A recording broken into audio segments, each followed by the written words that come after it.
Assalamu alaikum agayın. Jardamчы kızım Baktugül meni TikTok'ta kılıp süylöңүз agay deyт. Men süylöp turgan sözüm TikTok'a atpayt go, biraक hareket kılıp көрөйүн ошо тез süйлөгөнгө. Кыргыз болмогу башынан эмнелерди өткөргөн жок. Чабылды, чачылды, келген ооматы келген жылдар болду, актаман чууртма болуп качкан жылдар болду, доорлор болду. Ошол тарыхты аңтарып отурсаң, 840-жылы ордосу мына Батыш Монголияда Бешбалык деген шаар болгон деп атат. Уйгурстан деген зор үлкөн мамлекет болду. Кытайдын жарымы канча пайызы дейт, дан төлөп турган дейт. Налог мындайча айтканда. Ошондой күчтүү мамлекет болуп турганда, Алп Сол деген кыргыз бабабыз 100 000 кол менен барып таш талканын чыгарды дейт ордонун. Ага чейин уйгурлар хандыгыдагы баскынчылык тиги бунун айынан өз ичара бытырап, хандар такталаштар жүрүп Уйгурстан алсырап турган кез экен да. Ошо кезде Алп Сол деген орусча айтканда кличкасыбы, же өзүнүн эле даңктуу атыбы ошол бабабыз Уйгурстанды талкалаган. Бул тарих. Муну ошондон бери уйгур калкынын жери туруктуу мекени да болбоду. Кийин ошол окуп атырсаң, ар кайсы булактардан окусаң абдан катуу каарды талкалаган экен. Кыргыздын безине тийгенде ошондой жаалданат кыргыз өзү. Ага чейин мейман, дос, айкөл, койма регел болот мындай кыргызча айтканда. Анан качан бесине тийгенде, жетер жерине жеткенде бир силкинет, жанагы бийик шкаладагы жер силкингендей катуу силкинет кыргыз. Муну кийинки тарыхтарда тастыктаган. Ошол Алп Сол бабабыз анан бытыраткан дейт. Ошол Камчатка тетиги Курил аралдарына чейин, күнбатышын ошого чейин барып талкалаган дейт. Анан кийин качып бозгону мына Тибет тоолоруна кирип, анан калганы ошо Кытайга калкаланып калган уйгур. Азыркы Кызыл Суу, анан аркы Шинжаң эмне деген уйгур автоном обласыбы, республикасы калбадыбы. Алардын калган катканын улуу ажыдар түйүнө жетип атат. Алар жөн жүрбөгөн элби, же ошондой жанагы эле мусулманчылыкты исламга каршы чыккан Кытайдын саясаты айтар уйгурлардын тагдыры башкага андайды каалабас элем. Ошол улуу уйгур калкынын дагы мындай айтканда ишин бүтүрдү. Эми кеп мен айтарын ошого салыштырып айтам да, мына бизде каалайбызбы, каалабайбызбы, бирөөбүз жаман көрөбүз, бирөө жакшы көрөт, ушактаганы андан көп. Мына эки достун бийлиги жүрүп атат.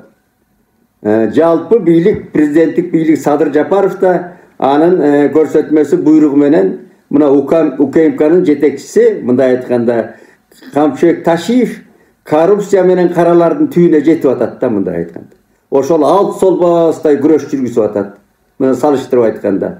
Орусча айтканда жестокий. Күнүгө угуп атабыз, күнүгө көрүп атабыз. Канча жерден таап келип атат ошол Камчы Көлбаевдин бутактарын. Коррупцияларды күнүгө ошого жанаша эле жүргөн кишилерди депутаттык мандатынан ажыратып, мына катуу революция жүрүп атат да чындыгында. Эми кыргыз элим мени кандай айтсаңар да бир киши керек болчу. Сазга баткан, жардын кырына келген, бүт ой санаасынан, психологиясынан өйдө бузулган, башканы кой, мал мүлк тигүүнү кой, мамлекеттик казынаны кой, бузулган элди оңдоштун өзү ошондой катуу кол керек өзү. Тарыхта ушундай өзү. Аны жалаң эле жумшак теспе тартып салыштырмалуу айтканда, же болбосо аш ишкенде бүтүрө албайсың, жайма жой отуруп. Ошондой катуу кармаштардан реформа болот, революция болот. Мен ушуну Алп Солго салыштырып айтып атам. Тарыхта ушундай болгон. Кезинде ошондой катуу мындай жанагыдай тартиптен улам ой зоруна келген тарыхта көп мындай мисалдар. Анан эми мына Шайлообек Атасов деген жигиттин да мандатынан ажыратышты сот аркылуу. Эми анын мен жанагы терең маанисин билбейм, бирок ал кайсы бир кездерде жана миллиондун жанында жүргөн, ошонун нускоосу менен, ошонун акчасы менен депутат болуп келди деп атпайбы? Чынында жүргөн да, ал кимдин жанында кимдер жүргөн жок. Шыйпаңдап жүрдү, карьера үчүн жүрдү, финансылык кызыкчылык үчүн жүрдү да. Жүрбөгөн да кишилер бар да. Мына Акаевдин бүлгүнүнөн деп атам мен. Бүлгүн эме эмне? Калмак ойроттун чапкынындай чапкын болгон, талоон болгон. Ошо кезде таза чыккандагы мамлекеттик чиновниктер болду. Саналуу. Санап бер десеңер санап берем. Ошо сыяктуу колу таза, ошол алдына келген арам акчаны да түрткөн кишилер болгон. Ал бар элдин арасында ошондой таза кишилер бар. Анан аралашып кеткен. Ал жанагыдай кызыкчылыктар менен ар кандай айтып атат, тиринер эле мана деп аралашкандары аны мойнуга алуу керек да. Алуу керек аралашканын. Мисалы үчүн мен жакында бир кайрадан көрүп атам, чынында ошондой экен. Каркырай өтүп атканда Адахан Мырза Мадумаров спикер экен. Спикер ошондо акыйкат болгондо спикерликтен да баш тартып токтотуп койсо болот эле да. Мына ошондо толук акыйкат дээр элек да. Төрт көчө маселесин мен жакшы билбейм чынын айтканда. Мына каркыра кетип атканда, асыл жер, Көкөтөйдүн ашы өтүп аткан жер өзү кетип атканда спикерликтен да баш тартыш керек болчу. Маселе ушунда туугандар. Анан өзүбүз аралашып алабыз. Өзүбүздүн колубуз таза эмес, орой айтканда көчүгүбүз таза эмес да. Ошондон улам анан жанагыдай иштер болуп атат. Тазалоо жүрүп атканда анан ошол казылат, айтылат. Казыстык үчүн айталы, акыйкат. Ошондой тазалоо керек өзүбүзгө. Түп тамырынан бери жулуш керек эми. Тазалоо жана ала койдук бөлө кырккандай болбош керек. Кечөө кусуп коюп эле кайра тайраңдап ойноп жүргөндөрдү токтотуш керек. Баарына тең караш керек. Ошондон акыйкат болот, ошондо калыс болот, келечек кең болот. Менин кааларым ошол. Эки достун бийлигине. Ошого жетиш керек. Кудай ошого жеткирсин деп улуу жараткандан тилейли. Андан эми Атасып мырза айтып атат, кечөө кай жерде жатып айтып атат, булардын ден соолугу шак эле бузулат эми, оң жүрүп эле спортсмен жигиттер деле ден соолук менен жатып калышат. Канчасы чын калып, канчасы калп экенин билбейм. Анан ошол жерде интервью берип атыптыр. Мен эмне деп атат тиги, эмне дейт, мени президент Садыр Жапаровдун айланасын бүт сумбулдар дейм, сумбул деген сөз түшүнбөйт экенмин. Эми жанагыдай эки жүздүү элди ээлеп алды деген мааниде айтып атат. Ошо ээлеп алгандарды фамилия айтыш керек.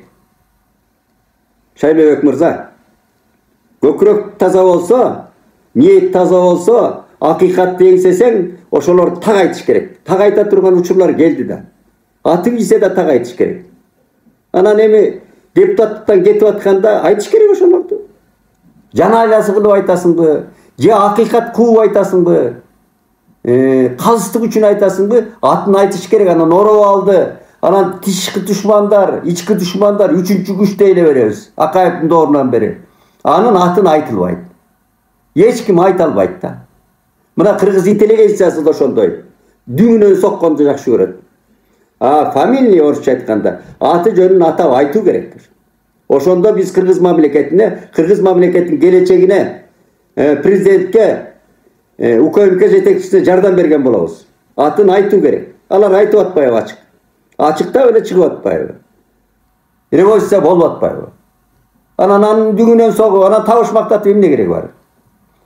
Андан кийин Элвира Суравалдиева деген карындашыбыз бар. Мына кечөө сессияда күйүп жана балдардын өспүрү наристе балдарда, бакчадагы балдардын тамагына мамлекет баш тартып, ошо тамагынан Акылбек Жапаров мырза айтор ушундай баш тартып, аны финансылоодон баш тартып атат. Анан ошого тиги карындашыбыз күйүп атат да. Анан жанагы эмне дейт, самолетто эмне класс самолет дейт, ошондон эмне кимдер гана учуп атат дейт, министрлер. Анда 3 эле киши учуп керек эле, президент, ЖК төрагасы, анан ушундай саналуу гана кишилер учуш керек эле, спикер. Анан азыр министрлер, иш башкармалыгынын башчысы учуп атат дейт. Ал көп акча турган неме го. Анан ушу балдардан акча аябай таппай калдыкпы дейт. Мен кошулам. Наристеден башталат да. Тетиги сүт эмген баладан баштоо керек кадамды, тарбиялоону. Андан кийин болду, кечөө Жогорку Кеңештин спикери Нурланбек Шакиев мына казактардай сонун Программаны алып чыкпадыбы? Мен менен кош колдоп атам. Жана 1-4 класска чейин кандай мектеп, мейли менчик мектеп, мейли орус мектеп, мейли кыргыз мектеп, англис мектеп, бүт кыргызча окуш керек деп атат. Эң туура мына тамыр деп ошону айтат. Тамырдан таптоо, тамырдан маштоо, тамырдан тарбиялоо деп ошону айтат да. Эмнеге коркобуз? Кимден коркобуз? Элдин баары жазап атат да. Журт эчак өтүп кеткен баарына, коңшулардын баары. А биз өлжүрөп эле, кылчактап эле артты карайбыз. Тияқты старший братты қарайбыз. А старший брат ага каршы болбойт. Эмнеге каршы болот алар? Биздин кичинекей мамлекетти сактап калуунун амалы да, дипломатиялык жолу. Ошону эл бира какшап атат. Ушул баладан аябызбы деп. Эми аны сурамжылоо жүргүзүш керек дейт берки депутат. Ана сурамжылоо жүргүзсөң, сен төлөй аласыңбы, сен төлөй албайсыңбы деп ошол жерде сурамжылап отурсаң, бул Манас тукуму өлүп баратса дагы намыскөй болот. Анан ошого намысына тийип атпайбы? Мен кедей, сен бай дегенге бөлүп атат да. Балдардан баштап ууландырып атабыз да. Урматтуу дейин айланайын иним. Акылбек Жапаров. Миллиардтар бар деп абдан токчулуктун символундай айтып атасыз сөзүңүз. Бардыгы жетет деп атасыз. Эмиз азганактай ушул келечек муунга, наристелерибизге ушу бир тике тамакка акча төлөй албай калдыңарбы? Аны сооротпой этпейли ошол аз эле балдар дем ошолор. Мектепке төлөй албасаңар мейли. Ошол бала бакчага төлөп койсоңор, ошол сүт эмген, сүттөн башы тартып, жаңы тамтуң эс келип аткан баланын жүрөгүндө калбайбы? Мамлекетим кам көрөт экен, мамлекетим бизди өстүрөт экен, мамлекетибиз биздин келечегибизди ойлойт экен деген наристе сезим ошондо орнойт жүрөгүнө. Анан эми сен ата-энесин чакырып алып, сен төлө, мен төлө деп отурсаң, ошондо эле тиги ач көз жанагы акчаны кандай табыш деген амалга түшөт ошол каргадай бала. Ууландырат сезимди. Элвира карындашыма рахмат, мен колдойм миң. Ошо баладан аяган акча кара жерге кирсин. Экинчи, үчүнчү дейли, төртүнчү болуп кетти. Электр жарыгы өчүрүлөт деп атат. Мына кече Таалайбек Ибраев мырза барып, адагы ал иним дагы мындай кескин шарт сүйлөчү эле, кече мына 5-6 саат өчүрүлөт дейт.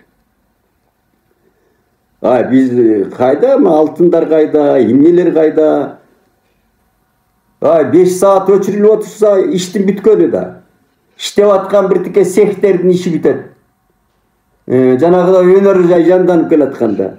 Үйүңдөгү БТВ техникалардын иши бүтөт. Телевизор, жанагы муздаткыч, кир жуугуч машинелер иштеп атып эле токтосо, иши бүтөт да. Канча зыян келет элге. 5 саат оюнчукпу, 6 саат өчүрүлүп атса. Бул биздин эмне деген программа өзү? Эмне деген бир мындай барбы мамлекеттик программа? Же беткелдил иштеп калганбызбы? Суу, мен нарындыктардан сурайм, суу баягыдай эле нарындары агып атат. Андай деле кургакчылык болуп, оозду чөп менен ал кургакчылык деген башка маселе. Жут деген башка. Ал жамандыкты ойлобойлу. Кар жаап атат, суу агып атат. Анан суу башында турабыз биз. Атам замандан бит Алатоо жүрөктөй болгон жер. Бүт суулар сыртка чыгат. Иштен сырттан суу кирбейт, бир кол суу да кирбейт. Бир арак суу да кирбейт. Мына ондай суу башында турган журт, эл, мамлекет шуга келип калабы? Муну караш керек кайрадан. Элдин үрөйүн учурбай. Анан кийин күнү кече мени мамлекеттик катчы Сүйүнбек Касманбетов кабыл алды. Ал киши эмне максатта кабыл алды? Албетте жалпы кызыкчылык, биз дагы какшап эле жүрөбүз го. Эл, жер, Манас, мамлекет тилге жан бермек деп какшап жүрөбүз. Биз саларга кушу жок. Эрккенден кургак чечендикке салып, фактысы жок какшап аткан жокпуз. Мен факты менен айтканга аракет кылып. Ошол президент ойлогон, ошол министрлер ойлогон, мекенчил адамдардын баары ойлогон сабында Дүйшөн Керимов да бар. Келечек муун дегенде жүрөгүң титирей турган акыбалдарды көрүп туруп анан кантип айтпайсың? Анан ал киши кабыл алды. Жанагы өткөндөгү Темирбек Токтогазиевдин китеби жөнүндө мен катып айттым го. Аны президент подстава кылып атат, эң башкысы. Кулдарды жут кылган деп эч бир вариантта жок, фразаны алып чыгып атат. Өтө саясий, ката. Кулдар болуп калат анда бүт кыргыз эли. Кошой Бакайыңдан баштап. Бүт азыркы Садыр Жапаров, УКМКнын жетекчиси Камчы Ташиев баарыбыз кыргыз аттынын баары кул кылып атпайбы? Аны президенттин атынан сүйлөтүп атат да. Мен жаным күйгөн ошол болуп атпайбы? Муну өзбек менен казак эле көчүгү менен күлөт да, окса. Мынандай жеке өзүнүн кызыкчылыгы барбы, же жалпы улуттун ошол садага чаап атабы, максаты барбы, же дөпөрөстүк, билбестиктен чыгарып атабы? Мынантип президенттин атын жамынып, кысыл кулак кылган кишилер китептен. Ошол боюнча чакырган экен. Мен мурда көрүшкөн эмесмин бул киши менен, Сүйүнбек мырза менен, менден күчүү экен. Мен атасы менен көп жүргөм, атасын Сапарбек агам менен далай сүйлөшкөм. Айнектей көзүн жаркыратып кайран киши, мекенчил болгон. Так сүйлөгөн, өзүнүн алына жараша, өзүнүн талантына жараша иш кылган киши болгон ал өзү. Андай эле көйрөңдөн чыккан киши эмес Сапарбек аба. Акыйкат киши болгон, калыс болгон. Анан Манасты жанындай көргөн. Манас дегенде жан берчү мындай айтканда. Анан ошо кишинин уулу мамлекеттик катчы болуп отурат. Мен мурдатан жана жомокторду азайтыңыз деп тийишип сүйлөп жүрбөйм, какшыктап. Чындыгында 21-чи кылымда бир бетке эле кыргыз жомогун айтып отуруунун кереги жок. Аны дүйнөлүк, япондордой, кытайлардай, индустардай дүйнөлүк акылмандык менен, асыл ойлор менен журулуштуруу керек. 21-чи кылым ошондой. Жалаң эле бир бетке улуттук Айтматов айткан, улуттук баалуулуктарга чектелип калуу коркунучтуу деп. Ал дүйнөлүк баалуулуктарда кошуш керек. Айкалыштыр керек. Жана арты балдарыбыз, биз балдарыбыз азыр орус тилине тийишип аткан эч ким жок, орус тилинен айланайын. Бизди көпүрө болгон кезинде чыгарган, азырдагы орус тилин мен жандай сүйөм. Пушкин баштаган зор гений адабиятчылар бар. Маданияты бар, киносу бар дегендей. Айрыкча. Анан орусту жек көргөндөн эмес, кыргыздын жанагыдай алсырап кыргыз мамлекетинин тили, мамлекетти кыла турган бирден бир күчү алсырап баратканга жан кейип атат. Ошон үчүн жанталашып атабыз биз. Кыргыз баласы бүгүн кеминде 4 тилди билүү керек. Биринчи жанагы Шакиев айткан башталгыч класстан баштап улуттук рухка бекиш керек. Мамлекет тилди, эне тилин мыкты үйрөнүп чыгыш керек. Улуттук рухту мыкты үйрөнүп чыгыш керек. Андан кийин орус тили, англис тили, ханзу тилин билиш керек. Мына. Ошондон анан чыныгы 21-чи кылымдын кыргызы болот. Мен балдарыма ошону каалайм. Неберелериме ошондой баягы төрт тарап төп келген жорголордой болгон ушу инсан болуп чыгышына тилектешмин. Мейли албетте ата бабабыз көп жылдан бери исламды кармап келатат. Ал исламдын биздин салтка ылайыктуу вариантын, мындай айтканда ошол агымын кармаш керек. Кыргыз салты, макал лакаптары манасынан тартып улуу жараткандан тыш эмес. Идеялар бир ислам менен. Ошол агымды кармаш керек. Бир болуш керек. Биринчи улутум кыргыз, ураным манас, диним ислам деп чыгыш керек. Мына ошондон жаран болот кыргыздын бүгүнкү 20. Мына кечөө мен дагы бир жанагы мамлекеттик катчынын кеңдигине, билимдүүлүгүнө мен тан бердим. Чындыгында жакшы сүйлөштүк, түшүнүштүк бири-бирибизди. Мекен үчүн, тил үчүн, манас үчүн биргелешип иштейли дедик. Албетте иштейбиз, анан биз жеке кызматыбыз жок да. Анан ал Токтогасиевдин китебин жыйнатып алуу жөнүндө маселе болду. Ал тарабасын да ал бузуку китептер. Фальш китептер. Элге сиңип кетпеш керек. Элдин кыжырын ойготот ал. Андан башка анын пайдасы жок. Президент элге жаман көрсөтөт. Мына чуркап иштеп жүргөн президентти. Мына ушундай маселелерге келгенде тил табышып сүйлөштүк. Ал билимдүү кишинин иши ошол. Ал жоо көрбөйт. Билим канча бийик болсо, ошончолук жерге түшөт адам. Ошончолук жөнөкөй диалогко келет. Столго келет. Анан иш болот ошондо. Мына ошондой иштер болду. Ыраазычылыктар айтылды. Сындарды туура кабыл алынды, сындар бири-бирибизге болгон. Идеяларыбыз, көз караштарыбыз калат ошо боюнча. Аны айтабыз убагында.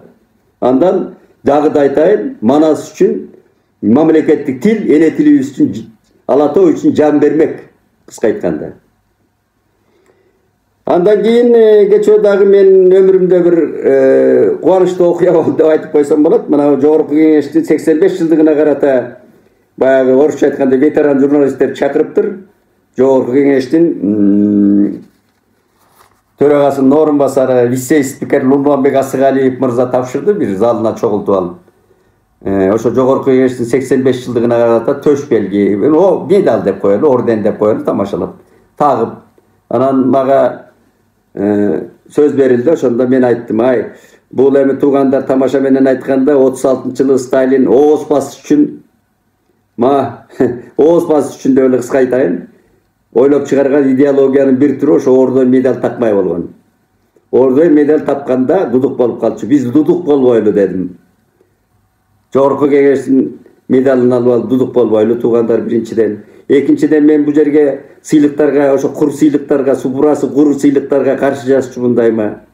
Берсең бер, токтогул аттындагы сыйлыкты материалдык түрдө берип атат, акчасы бар ар жагында. Анан ошондой мына Айтматовдун сыйлыгы 100 000 сом берилет экен деп балдар кубанып калды, быйыл жаш таланттарга берилиптир. Ошондой материалды колдоо керек. Биз ошондой коомдо жашайбыз, ошондой формацияда жашайбыз. Социализм эмес азыр. Жаратман мамлекетте жашайбыз азыр. Ким жаратса, ошого материалдык колдоо көрсөтүш керек. Мамлекеттин милдети.